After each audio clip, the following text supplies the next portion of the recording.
Vamos a abrir la palabra de Dios. Os animo a que abráis vuestra Biblia en Hebreos capítulo 12. Vamos a leer los primeros 3 versículos. Hebreos 12, vamos a leer del 1 hasta el 3. Dice así: Por tanto, puesto que tenemos en derredor nuestro tan gran nube de testigos, despojémonos también de todo peso y del pecado, que tan fácilmente nos envuelve, y corramos con paciencia la carrera que tenemos por delante. Puestos los ojos en Jesús, el autor y consumador de la fe, quien por el gozo puesto delante de él soportó la cruz, menospreciando la vergüenza, y se ha sentado a la diestra del trono de Dios. Considerad, pues, a aquel que soportó tal hostilidad de los pecadores contra sí mismo, para que no os canséis ni os desaniméis en vuestro corazón. Señor, ayúdanos ahora a abrir nuestros corazones a tu palabra, ayúdanos a seguir siendo transformados por ella y ayúdanos a apreciarte, a amarte cada vez más. Te lo pedimos en el nombre de Jesús. Amén.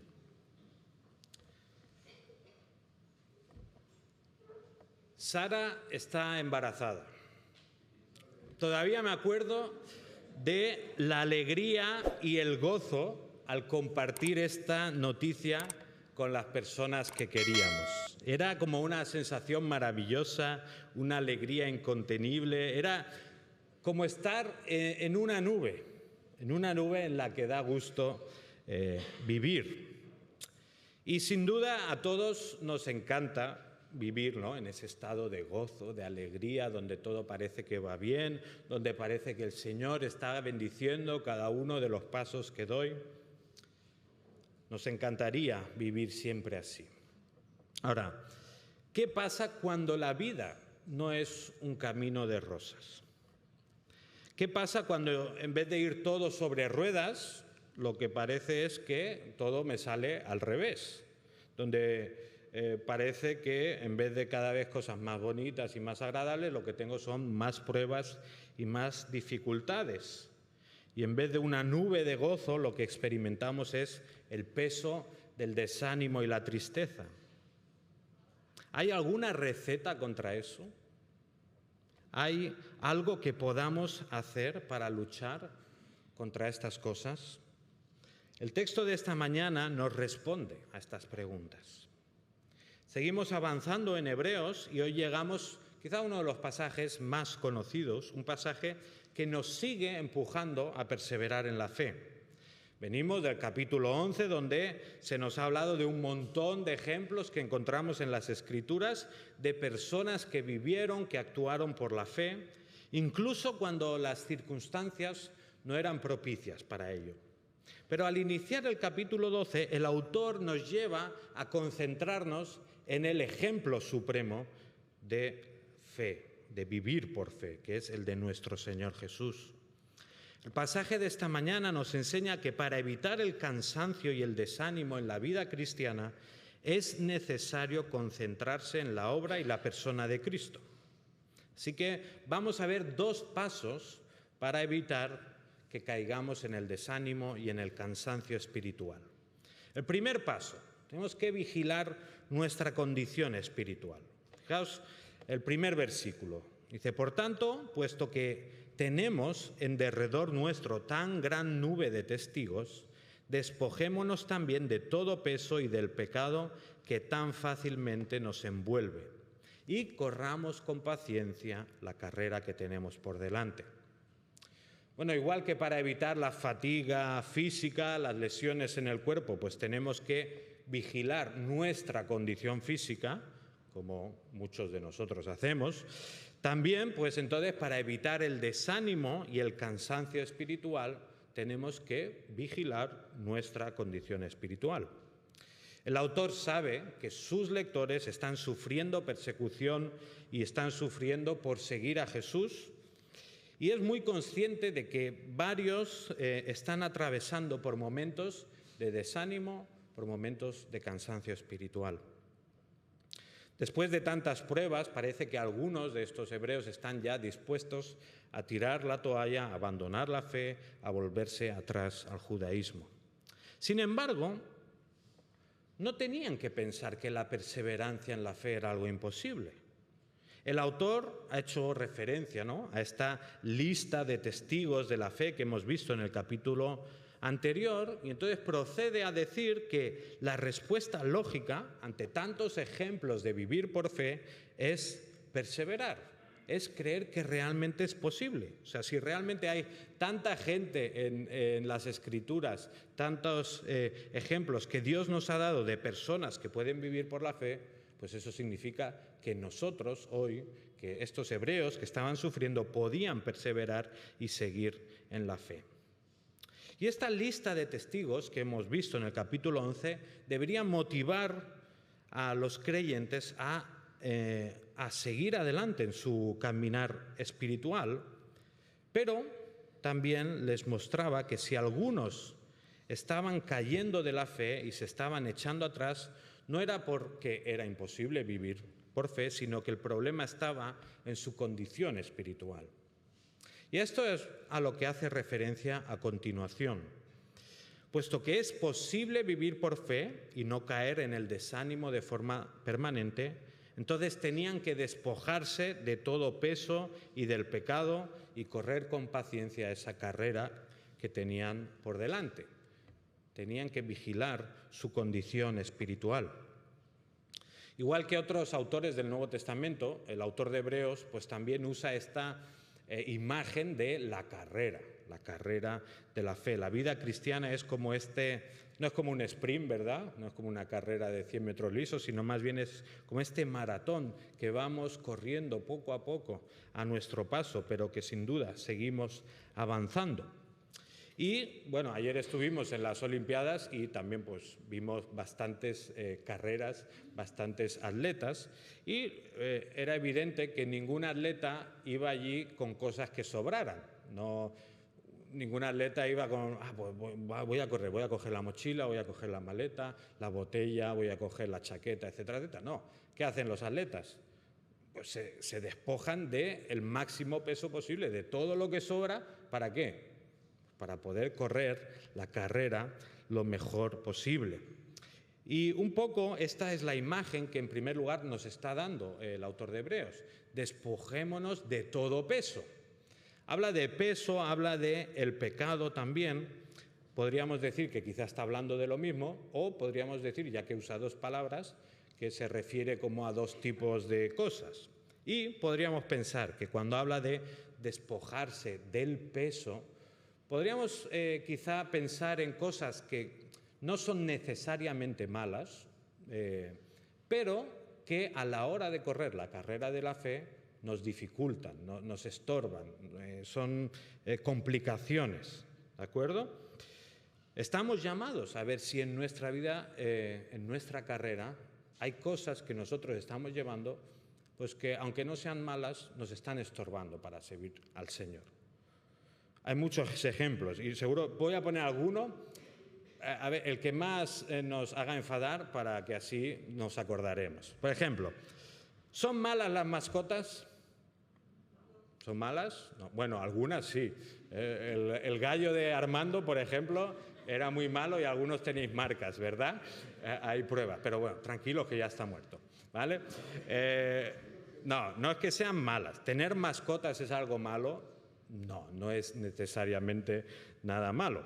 Pero, aun no siendo algo malo, se puede convertir en algo perjudicial para tu crecimiento espiritual.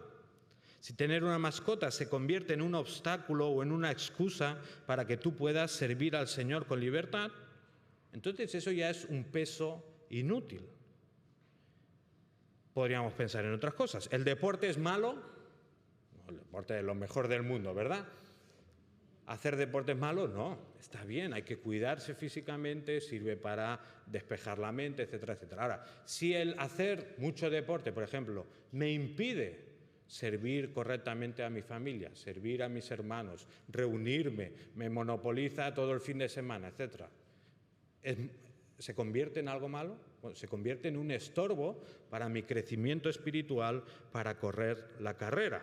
Y así podríamos decir, pues hablar de las segundas residencias que nos impiden a veces, ¿no? Muchos creyentes han caído porque, no, yo es que el fin de semana me voy a tal sitio, y ya tanto irse a tal sitio, al final han desaparecido porque no han buscado lo que Dios nos ordena en su palabra.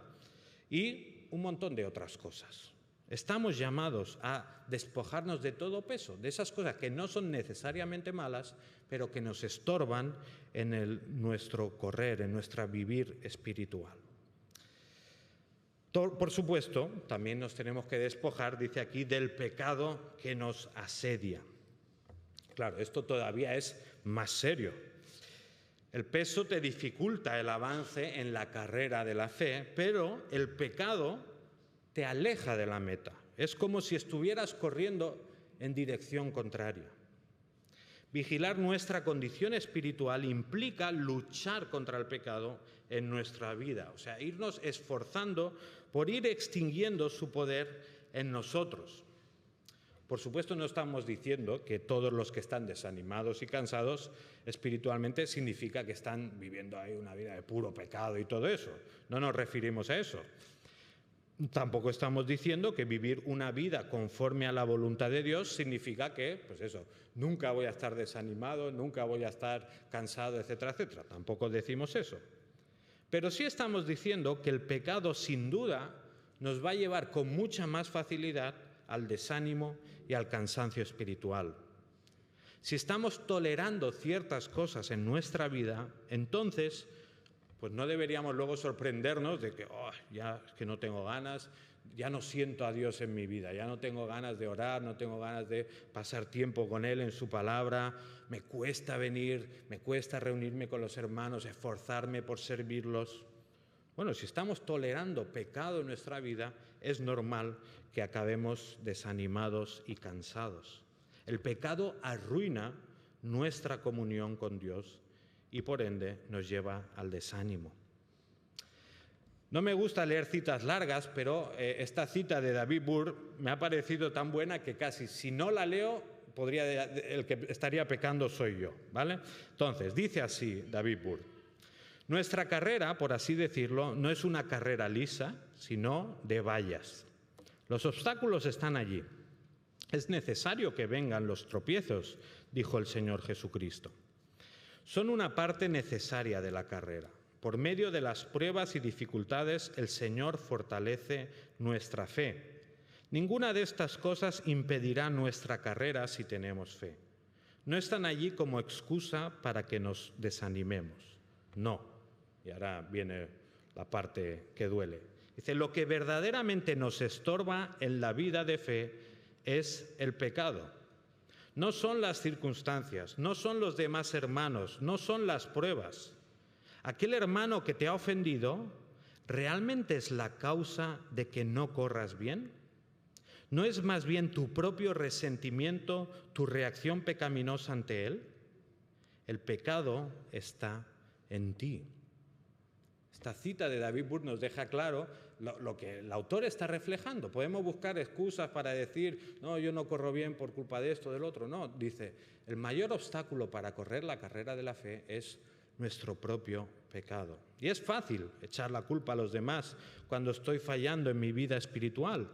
Pero lo cierto es que nuestro propio pecado es el que nos impide correr bien la carrera de fe, es el que nos impide tener comunión con Dios y comunión con los demás. Nos gusta vivir en gozo y en alegría, pero ¿realmente estamos luchando contra el pecado en nuestra vida para que esto sea así? Me desanima ver, quizá, que no tengo todo lo que quiero, pero ¿acaso me estoy esforzando por ser generoso con Dios y con los demás? ¿O más bien soy mezquino? Me cansa que los hermanos no me presten atención o no me cuiden como deberían. Pero ¿es que acaso estoy yo usando mi lengua para criticar y murmurar? ¿O estoy usándola para bendecir y edificar? Quizá las cosas en la vida no me están yendo bien. Puede ser quizá que haya algún área de mi vida donde el pecado tiene vía libre. Mentira, orgullo, pereza, sexo fuera del matrimonio, pornografía, amor al dinero, falta de perdón. ¿Hay algo de esto en tu vida? Si no estamos luchando contra estas cosas, entonces no nos sorprendamos luego si caemos en el desánimo y en el cansancio espiritual. Luchemos contra el pecado en nuestra vida. Como vimos ya en Efesios capítulo 4, hablamos de despojarnos del viejo hombre y vestirnos del nuevo hombre. No nos conformemos, ¿no?, con el, bueno, yo soy así, ya es tarde para cambiar, lo he hecho toda mi vida. Lucha contra el pecado en tu vida. Claro, no luches solo, eso también te lo digo. Lucha, pero no luches solo. Dios dice que esta lucha contra el pecado es en equipo, no es en solitario, y en parte para eso Dios se ha formado la Iglesia, para que luchemos juntos contra el pecado. Santiago 5:16 dice, por tanto, confesaos vuestros chismes, no, vuestros pecados unos a otros y orad unos por otros para que seáis sanados. La confesión de pecados es importante a la hora de luchar contra ellos. Si no confesamos lo que estamos haciendo mal, no podremos avanzar en nuestra vida espiritual. Y claro, obviamente confesamos a Dios, al Señor lo sabe todo, no le podemos esconder nada, por supuesto que le confesamos nuestros pecados al Señor. Pero a la vez también tenemos que hacer lo que Dios nos dice en este pasaje. Confesaos los pecados los unos a los otros. Claro, esto no se refiere a lo que la Iglesia Católica Romana hace, ¿no?, que tú tienes que ir para confesarle tus pecados al cura y entonces el cura es ese mediador que te ayuda a arreglarte con Dios. No está hablando de eso este pasaje, está hablando de que unos con otros, hermanos, no hay diferencias, no hay rangos. Unos con otros nos confesamos mutuamente los pecados y luchamos juntos esta batalla. A algunos sé que os gusta el tema de batalla, de lucha, de estos deportes.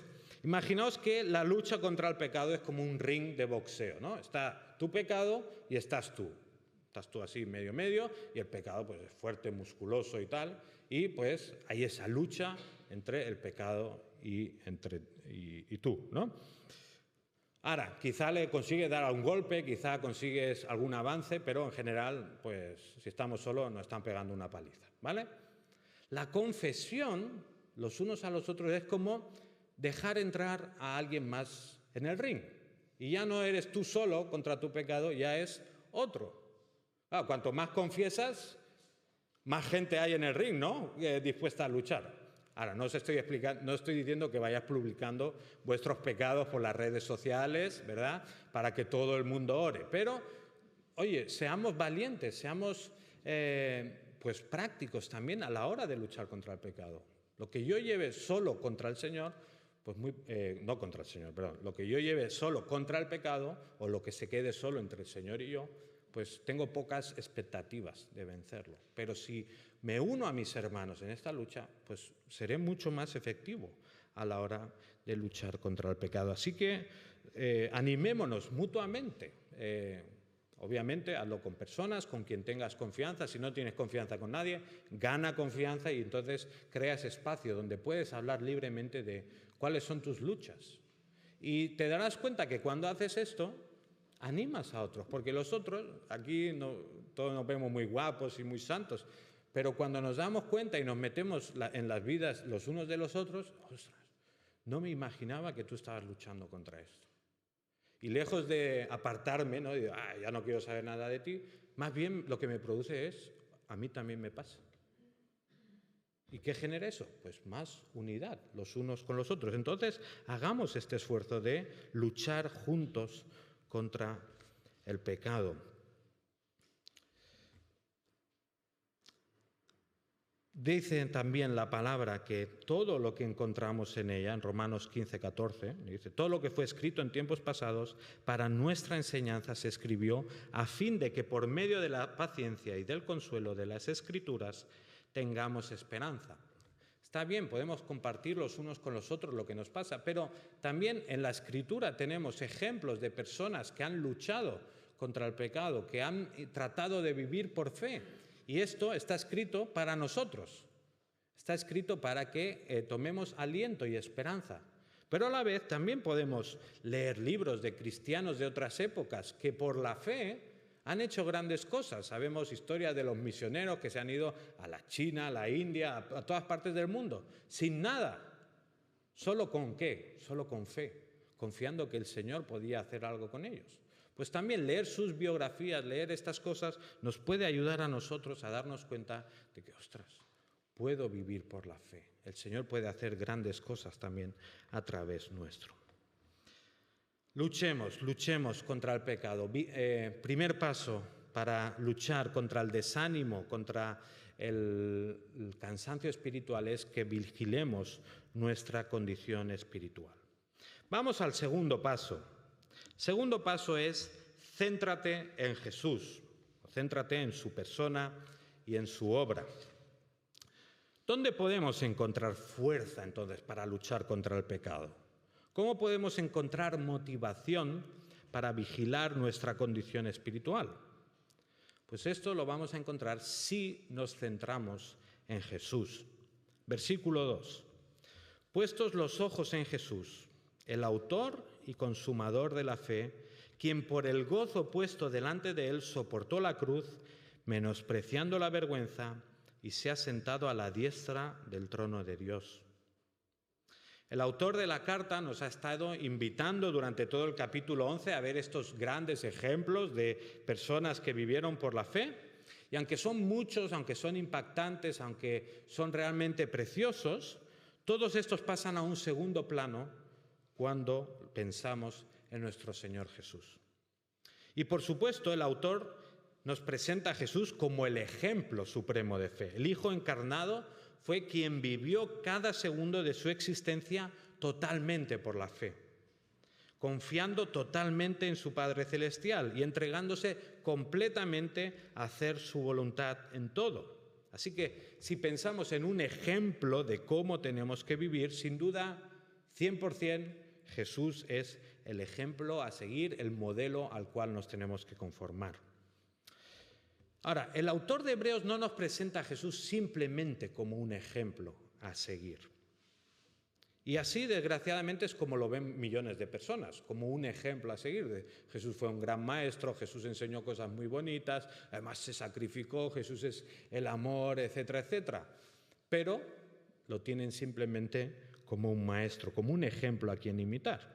Lo que este pasaje y toda la carta a los Hebreos nos muestra es que Jesús no es simplemente un ejemplo y alguien a quien imitar, sino que Jesús es el autor y consumador de nuestra fe. Podríamos decir, el pionero, el que va adelante, el perfeccionador de nuestra fe. Él es la fuente, el origen, Él es la razón por la cual podemos tener fe. Él es también el objeto de nuestra fe. Y sin duda, si queremos evitar caer en el desánimo y el cansancio espiritual, lo más lógico y útil que podemos hacer es poner nuestros ojos en Jesús. Piensa en Jesús, céntrate en Jesús. El texto nos menciona 3 aspectos de su obra que nos ayudan a nosotros a poner nuestra mirada en Él. El primer aspecto, dice, es la motivación por la cual hizo lo que hizo. Versículo 2 empieza diciendo, puestos los ojos en Jesús, autor y consumador de la fe, quien por el gozo puesto delante de él soportó la cruz. Dice que por el gozo puesto delante de él. ¿A qué gozo se refiere el autor? Pues luego nos va a hablar de la cruz. Está diciendo que Jesús fue con gozo a la cruz porque le iba a gustar o iba a disfrutar del hecho de morir allí. Iba a Jesús disfrutar de morir como el culpable de nuestros pecados, de sufrir el juicio que nosotros teníamos que sufrir. Pues por supuesto que no. Lo que esta frase nos indica es que Jesús perseveró en medio de toda esa cosa tan horrible. Jesús perseveró en la fe porque por el gozo que le producía el cumplir con la voluntad y los propósitos divinos. Jesús miraba hacia adelante, hacia la consumación de los planes de Dios. Jesús veía que ese sufrimiento indescriptible, que no nos podemos llegar a imaginar, iba a glorificar al Padre e iba a traer la salvación de los hijos de Dios. Por su sacrificio Jesús iba a conseguir la comunión eterna entre Dios y sus hijos. Y él tenía en mente este objetivo. Ese era el gozo puesto delante de él. Si os acordáis, en la última cena, cuando Jesús ya está orando por sus discípulos, en Juan capítulo 17, el versículo 24, leemos esta parte de la oración tan bonita de Jesús, donde vemos cuál era su deseo. Dice Jesús: Padre, quiero que los que me has dado estén también conmigo donde yo estoy, para que vean mi gloria, la gloria que me has dado. ¿Te puedes creer que el deseo de Jesús es compartir una eternidad con los suyos? ¿Te puedes creer que el deseo de Jesús, instantes antes de morir, es, desea, anhela, quiere estar eternamente en presencia, que tú estés en su presencia para siempre? A veces repito mucho esta idea, pero la verdad es que si te paras a pensarlo, es una idea asombrosa, que el Rey del universo, que el Creador de todas las cosas, que el que es santo, puro y perfecto, quiera tener una relación eterna de amor conmigo.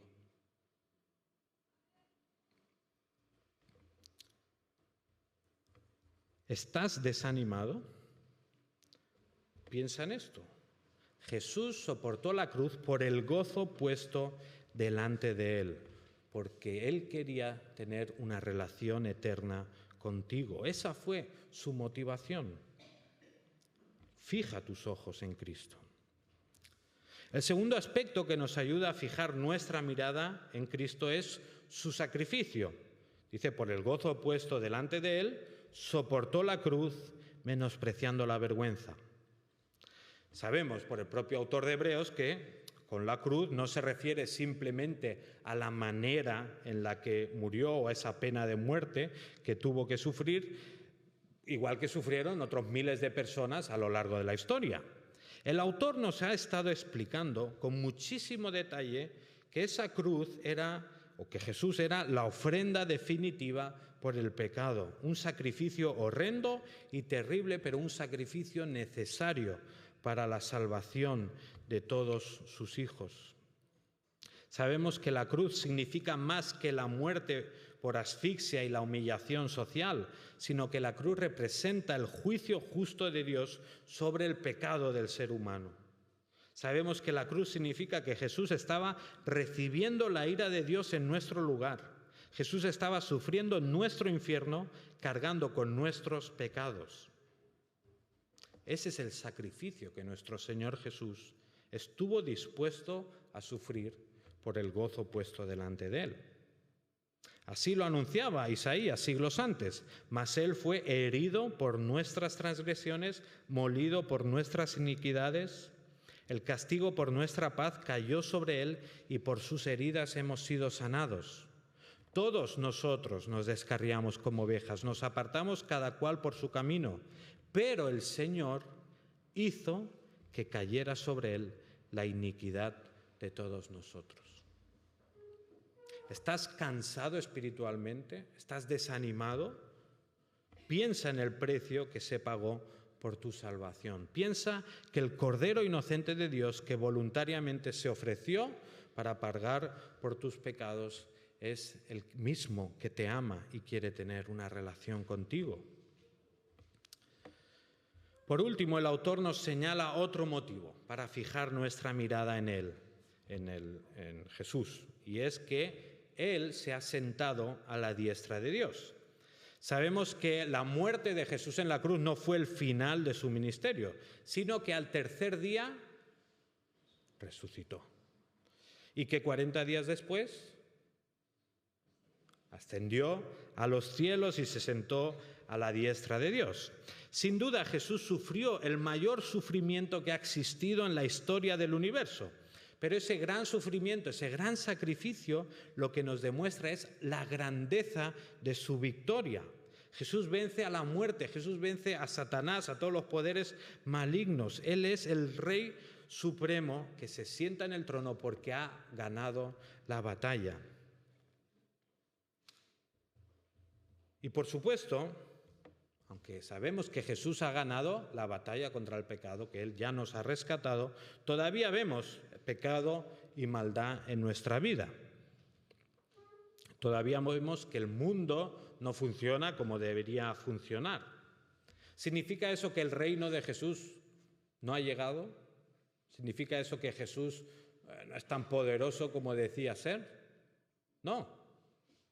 Significa que su reino todavía no está completamente instaurado. Jesús mismo prometió que Él iba a volver y que cuando Él volvería, pues ya sí que instauraría su reino de una forma completa. Pero hasta que eso pase, sabemos, porque el mismo Jesús nos lo dijo, que aquí tendremos aflicción. Pero confiad, dijo el Señor, porque yo he vencido al mundo. Aquí tendremos aflicción y sufrimiento, pero sabemos que nuestro Rey ya está sentado a la diestra de Dios, que Él ya es el que gobierna sobre todas las cosas. Y aunque hay cosas que no nos gustan, que nos dificultan la vida, vemos problemas, eso no significa que Jesús no está sentado en el trono. El plan de Jesús sigue avanzando sin que nadie lo pueda evitar. Tenemos entonces nosotros en los cielos a este Rey de todo el universo, a este Rey que está de nuestra parte. Dice Pablo a los Romanos, Romanos 8, en el versículo 31, dice: entonces, ¿qué diremos a esto? Si Dios está por nosotros, ¿quién estará contra nosotros? Y más adelante dice, 37, pero en todas estas cosas somos más que vencedores por medio de aquel que nos amó, porque estoy convencido de que ni la muerte, ni la vida, ni ángeles, ni principados, ni lo presente, ni lo porvenir, ni los poderes, ni lo alto, ni lo profundo, ni ninguna otra cosa creada nos podrá separar del amor de Dios que es en Cristo Jesús, Señor nuestro. Qué felicidad, ¿verdad? En medio de tus problemas, de las cosas que no van bien, de tus enfermedades, de problemas con familiares, de escasez, de no llegar a final de mes, en medio de todo eso tenemos esta promesa. Nada nos podrá separar del amor de Cristo. ¿Estás cansado y desanimado? ¿Estás angustiado por lo que otros pueden hacerte? ¿O te desesperan tus circunstancias? Pon tus ojos en Jesús y recuerda que tu Rey está sentado a la diestra de Dios y que Él está allí en medio de tus dificultades y tus problemas. Él está de tu lado, Él tiene todo el poder y nunca te abandonará. ¿Tenemos entonces motivos para poner nuestra mirada en Cristo? Por supuesto que sí, nos sobran los motivos. Y fijaos, el versículo 3 nos repite un poco lo que ha dicho hasta ahora. Hebreos 12:3. Considerad, pues, a aquel que soportó tal hostilidad de los pecadores contra sí mismo, para que no os canséis ni os desaniméis en vuestro corazón. A veces nos puede generar desánimo el hecho de pensar no tanto las circunstancias negativas por sí solas, sino el hecho de ver esa disonancia entre, ostras, pero si yo soy hijo de Dios, si soy hijo del Rey, si todo esto va a ser, yo soy heredero de todo. ¿Cómo puede ser que entonces me esté pasando esto? ¿Cómo puede ser que esté sufriendo estas cosas si soy hijo de Dios?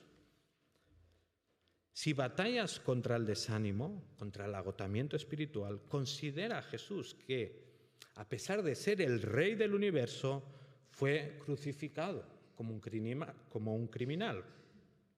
Si tus circunstancias son difíciles y estás pasando por pruebas, considera a Jesús, que a pesar de ser el creador de todo lo que existe, se dejó humillar como un don nadie por sus mismas criaturas, escupido, insultado, torturado, crucificado.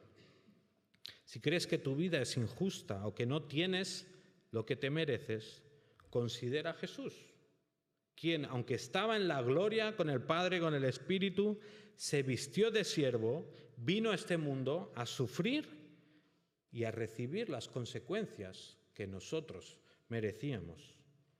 Él recibió nuestro merecido para que nosotros recibiéramos sus honores. Las semanas pasadas escuchábamos 2 Corintios 8:9, porque conocéis la gracia de nuestro Señor Jesucristo, que siendo rico, sin embargo, por amor a vosotros se hizo pobre, para que vosotros, por medio de su pobreza, llegarais a ser ricos. Ricos espiritualmente, que nadie se piense que es los bolsillos llenos, ricos de verdad, ricos en los cielos. Si queremos luchar contra el desánimo y el cansancio espiritual, en primer lugar, entonces, vigilemos nuestra condición espiritual, pero sobre todo, centrémonos en Jesús, centrémonos en su obra y en su persona. Porque no mirarle a Él, no poner nuestros ojos en Jesús, puede tener consecuencias devastadoras para tu vida. Esta semana, de casualidad, me salía en YouTube un directo desde Jerusalén, desde donde está el templo, porque sabéis que estaban celebrando Yom Kippur. ¿Sabéis lo que es? El día de la expiación. Este día que vemos en el Antiguo Testamento, que celebraban una vez al año, podríamos decir que es la fiesta más importante hoy en día para los judíos. Era el día de un supuesto arrepentimiento, de buscar el perdón de Dios, un día de recordar que no son merecedores de Dios. Y la verdad es que lo vi un rato y era impresionante, porque ahí habían decenas de miles de personas, estaba abarrotada y, hablaban en hebreo, así que no tengo ni idea qué decían, pero intuyo que estaban leyendo pasajes de la Escritura, estaban cantando, estaban haciendo oraciones. Y la verdad es que es triste, porque hacen eso, porque creen que si hacen estas cosas, si siguen la ley, si cumplen todo lo que el Antiguo Testamento ha dicho, entonces Dios los rescatará. Entonces Dios dirá, tú sí que vales la pena, tú puedes venir conmigo. Y sin duda eso es una esclavitud a la que Jesús vino a liberarnos. No mirar a Jesús tiene consecuencias devastadoras, porque nos lleva a la esclavitud al pecado y nos lleva al infierno. Es un poco paradójico que lo único que les queda, en este caso a los judíos del último templo, que es el muro de las lamentaciones, le llaman, ¿verdad? Y realmente, si no miran a Cristo, si siguen ignorándole, lo único que les queda es lamentarse. Porque Dios ya proveyó de la expiación que nuestros pecados necesitaban hace 2000 años con Jesús. Dios ya se encargó de eso, pero ellos han escogido mirar a otro lado. Igual que ellos, la mayoría de la humanidad escoge mirar a otro lado, escoge pensar que somos capaces, nosotros como ser humano, de trabajarnos la escalera al cielo. Y Jesús vino a decir que eso no era posible. Así que, hermanos, disfrutemos de lo que ya tenemos, disfrutemos de que Jesús ha conseguido nuestra salvación y mirémoslo solo a Él. Si estás pasando por dificultades o por momentos agradables, pon tus ojos en Cristo, fija tu mirada en Jesús y no te fijes tanto en la magnitud de tus problemas. Fija tus ojos en Cristo y no en el dinero que te queda en la cuenta. Considera a Jesús y no consideres tanto el pecado de tus hermanos que tanto te molesta. Si quieres perseverar en la fe, tienes que mirar hacia la meta y correr con paciencia, sabiendo que tu recompensa ya está ganada, no por tu esfuerzo y dedicación, sino por lo que Cristo ha hecho por ti. Y obviamente tengamos a Jesús como referente de nuestra vida, pero entendamos que Él es mucho más que un buen ejemplo.